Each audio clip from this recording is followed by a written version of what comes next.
with Mindful Morning. A good way to start your day, especially if you're creative and you want to create a career and a life that you love.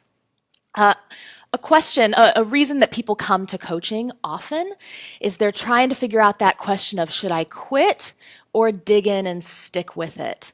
You know, when it comes to any kind of project or a career choice, the question of whether to trudge ahead or to throw in the towel can be a really difficult, confusing, very emotional thing to try and work out. So, although I can't tell you what you should do or what is best for your life, I do want to this morning give you some ideas that may, give you some guidance and be helpful if this is a conflict that you're having. First of all, there are a lot of variables that go into whether you should quit or stick with it. But one thing that's not a variable is quitting because it feels really hard. If somebody ever told you that this wasn't going to feel difficult, or if you have that illusion, or if you think that just because you have a lot of passion that you'd be able to forge through everything no problem, it's just an unrealistic expectation to hold in your mind. You are going to have all sorts of difficult obstacles, setbacks, learning curves, a lot of which you weren't even expecting, some of which aren't even completely in your control and may even affect the timeline. So if this is something that you really, really care about and you really want to do, you're going to need a lot of consistency, patience, and flexibility to see it through. But let's just say that, there's more to it than just it feels hard right now. I want to offer 3 questions you can ask yourself if you're feeling conflicted about quit or stick with it. The first question I want to offer is, when you think about quitting, what comes up for you, emotionally, and what kind of thoughts show up for you around this idea of quitting?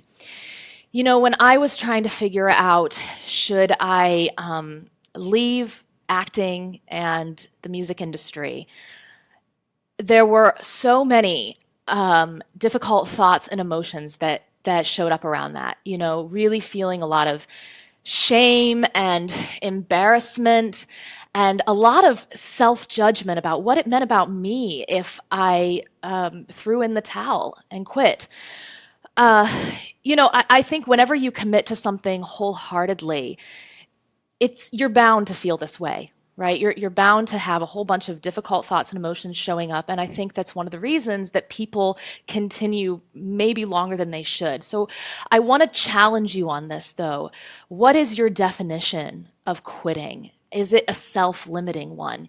Because we really do live in a world, especially American culture, that has this kind of competitive, quitters never prosper, winning kind of way of framing this stuff. And it's just not helpful.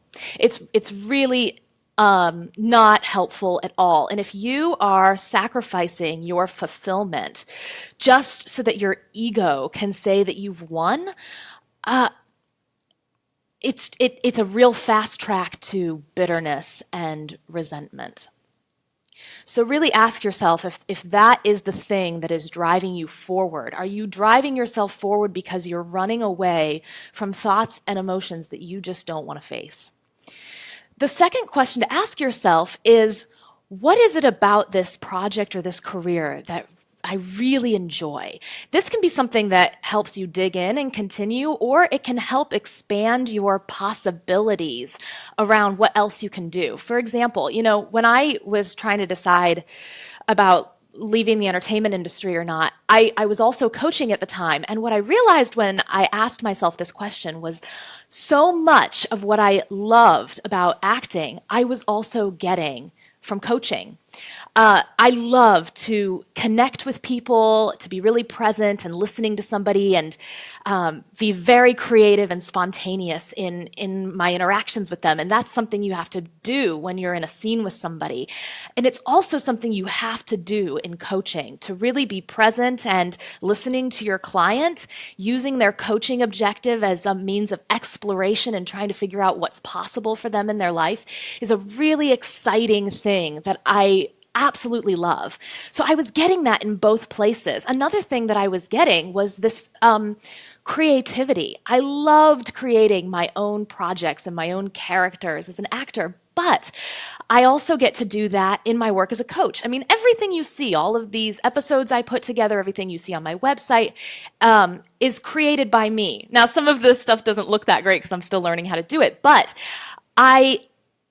at my core, I'm a creative person. And just because my label changed and it's no longer actor and it's now coach, doesn't mean I feel any less fulfilled in that department, which I think is why I can work with a lot of creative people and not feel any kind of resentment towards the industry at all. A third question you can ask yourself is, imagine what it would be like 20, 30 years from now. Can you imagine this project or career not being a part of your life? And if you have pursued this thing very doggedly, very much like a tunnel vision kind of thing, it may be difficult for you to really answer this question for yourself right now. You might want to go back and look at question number 2 that I said and figure out what is it that makes you really passionate about this thing to begin with. When I created my coaching business and I had answered those questions for myself, I was able to visualize 20, 30 years from now not having acting as a part of my life and feeling completely okay with that, because I took what really inspired me about that industry and intentionally created my business around that for myself, my coaching business.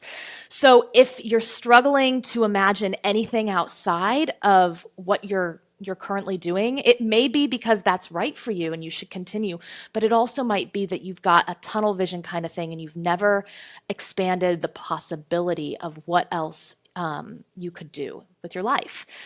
So those are just a few questions that I want to offer you this morning. The first one being, when I think about quitting, what kind of thoughts and emotions show up for me? Is that a reflection of my definition of quitting? And is that a self-limiting one? So that's kind of a 3-part question you can ask yourself. And then what is it that I really enjoy about this project or career? Is that a reason to continue, or is that something I should design and create around a new part of my life?